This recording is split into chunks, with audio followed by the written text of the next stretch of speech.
Assalamualaikum warahmatullahi wabarakatuh. Halo, apa kabar semuanya? Dimanapun Anda berada, semoga dalam keadaan sehat selalu ya, dan jangan lupa untuk tetap berbahagia.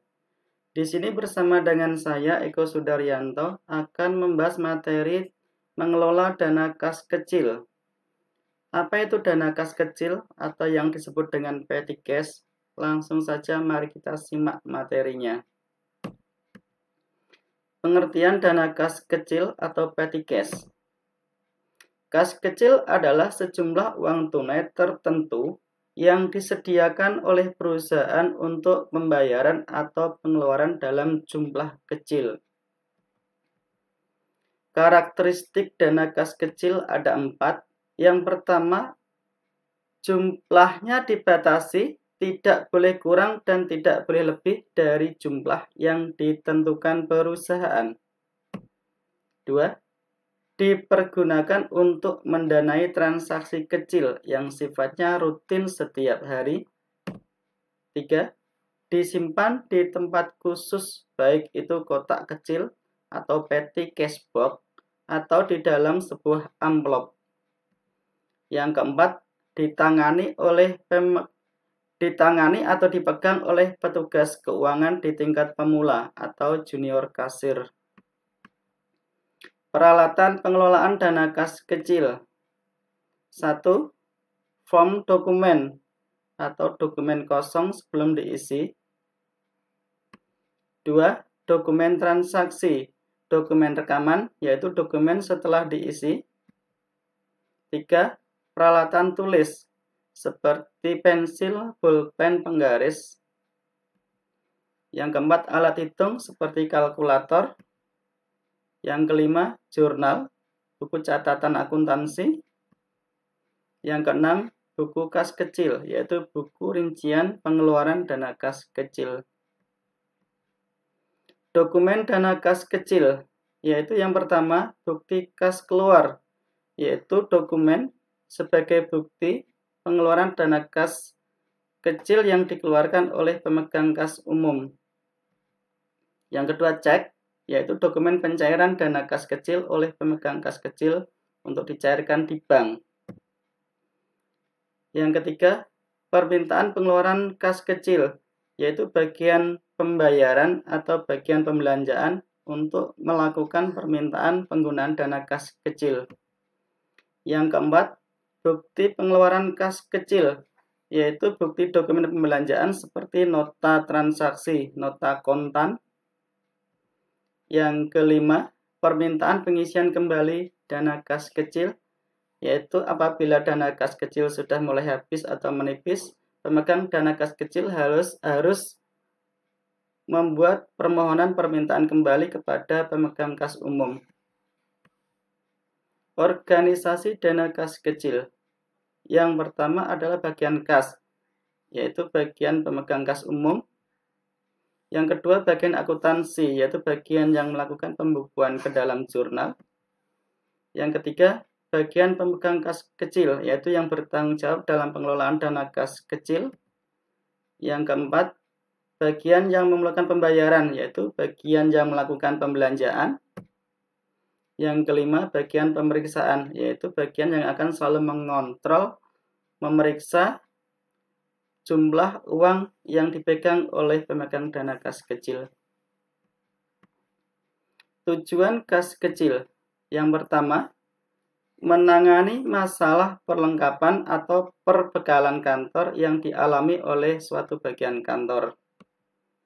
Yang kedua, menghindari cara pembayaran yang tidak ekonomis, juga tidak praktis atas pengeluaran yang jumlahnya relatif kecil dan mendadak. Yang ketiga, meringankan beban staf karyawan dalam memberikan pelayanan secara maksimal kepada pelanggan, juga termasuk kepada relasi bisnis pimpinan.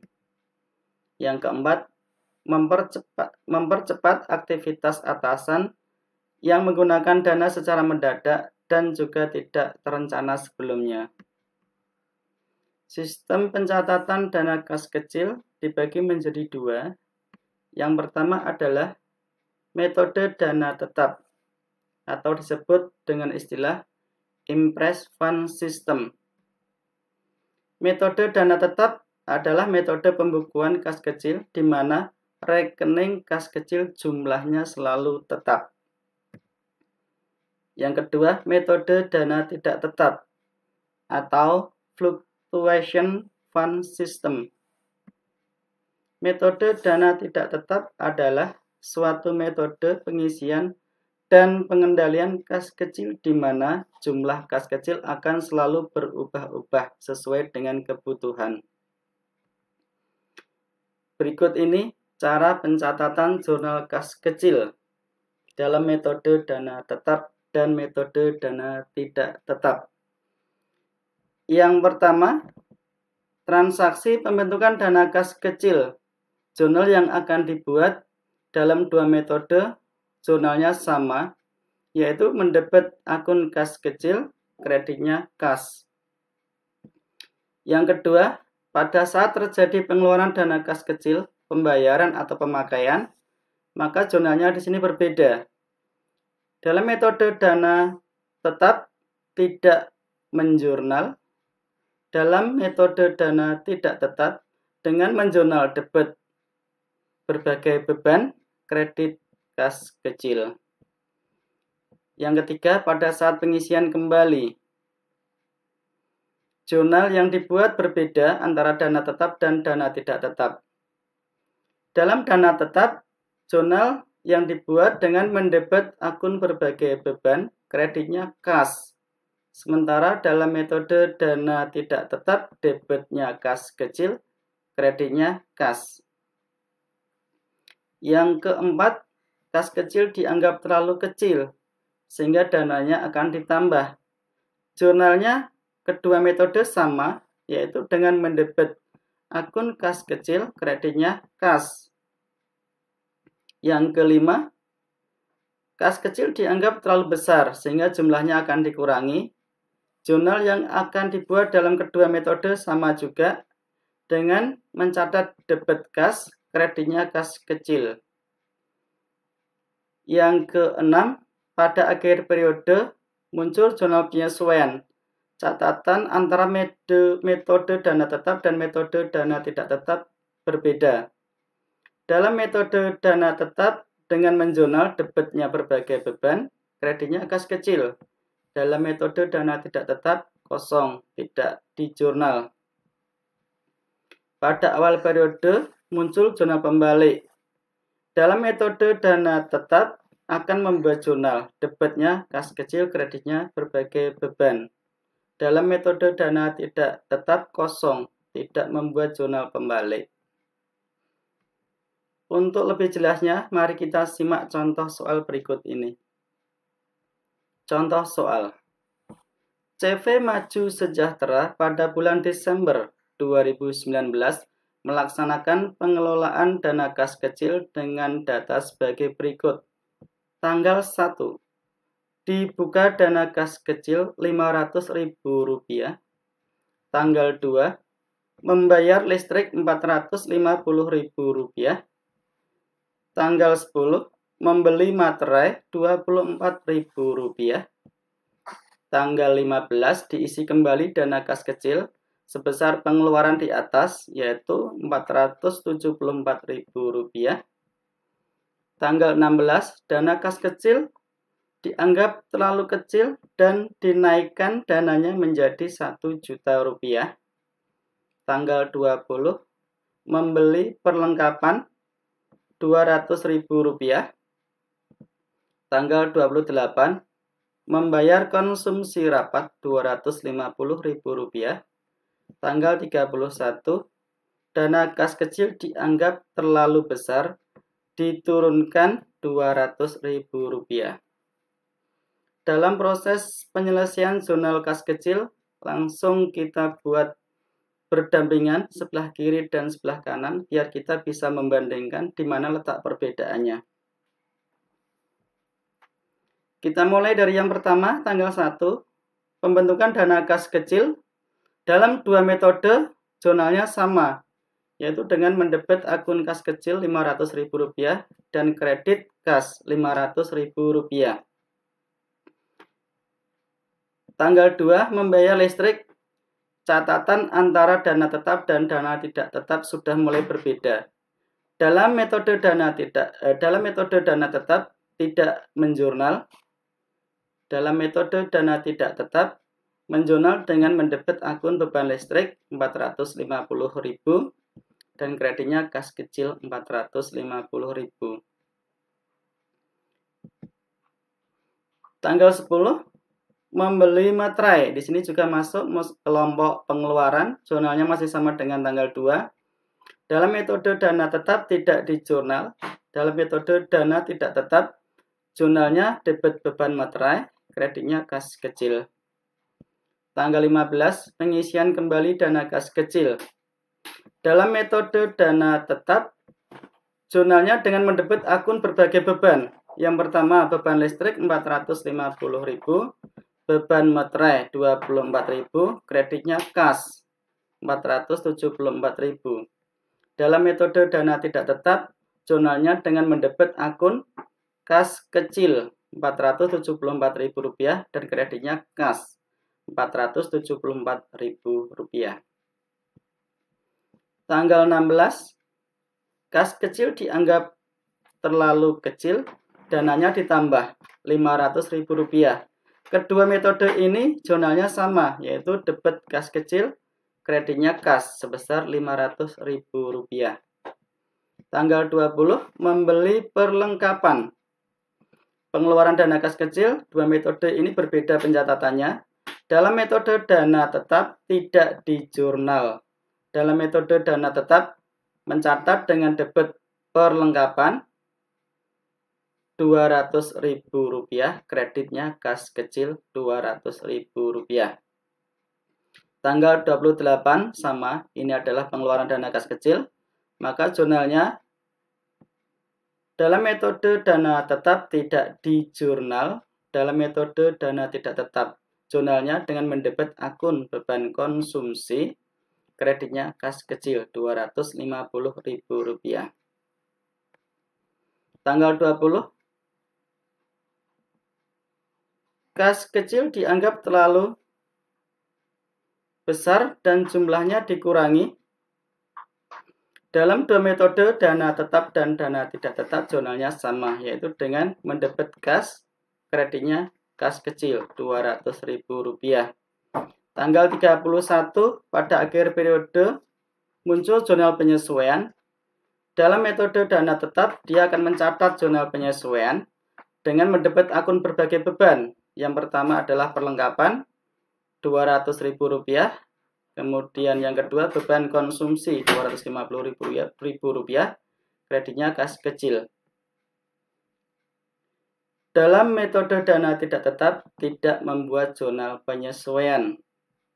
Berikutnya, tanggal 1, pada awal periode, jurnal pembalik. Dalam metode dana tetap, membuat jurnal pembalik dengan membalik akun jurnal penyesuaian. Debit kas kecil, kreditnya berbagai beban.